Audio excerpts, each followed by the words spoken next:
Hi guys, my name is Marivet Valencia. I'll be covering the sexual abuse of vulnerable older adults, specifically the legal and criminal justice implications. Abuse of the elderly is associated with a high mortality rate, home placement, and hospital admission. It is defined as an inappropriate action perpetrated by a trusted person to an older person, which leading to distress and harm to the victim. Physical abuse is an act that causes bodily injury and pain, and it includes pushing, hitting, kicking, restraints, or misuse of medication to the elderly. Physicians are required to identify, assess, and develop ways to manage and prevent abuse of this susceptible group. In most cases, old people who experience violence are usually socially isolated, cognitively impaired, and have a dependent relationship with the perpetrator. Information about the incidences is withheld by both the abuser and the victim due to the associated financial, social, emotional, and legal risk.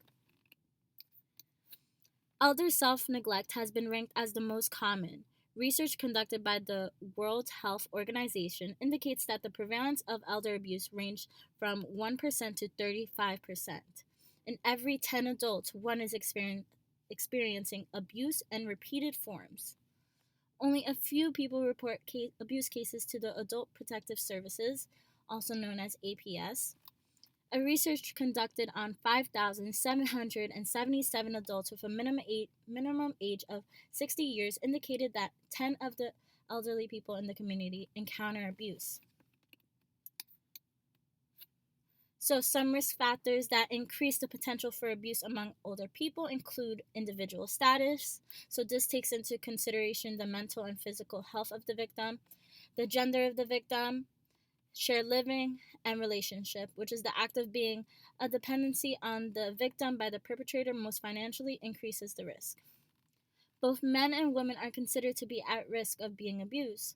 In a culture where women are viewed to be inferior, they can be at a higher risk than men of being abandoned and neglected financially.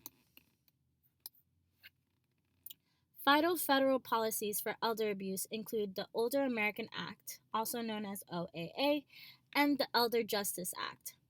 OOA outlines specific provisions that are important in elder abuse.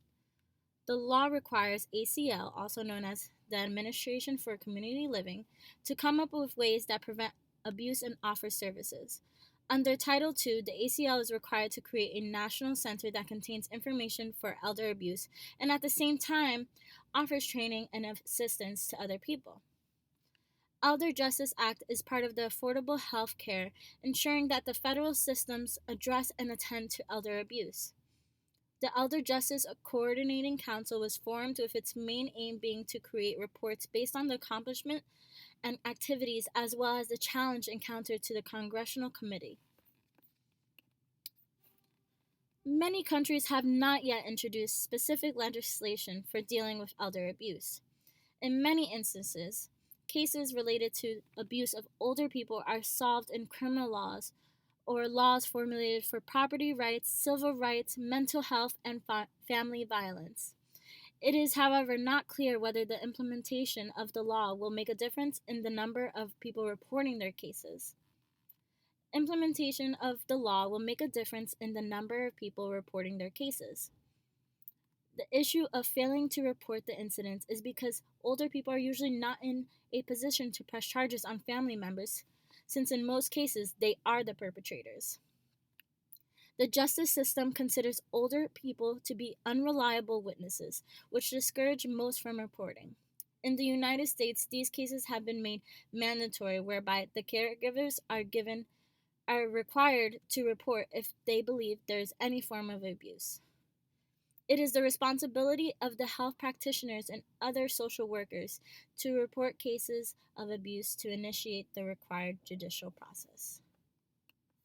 Alright, guys, thank you so much. This is my presentation. I hope you guys have a good night.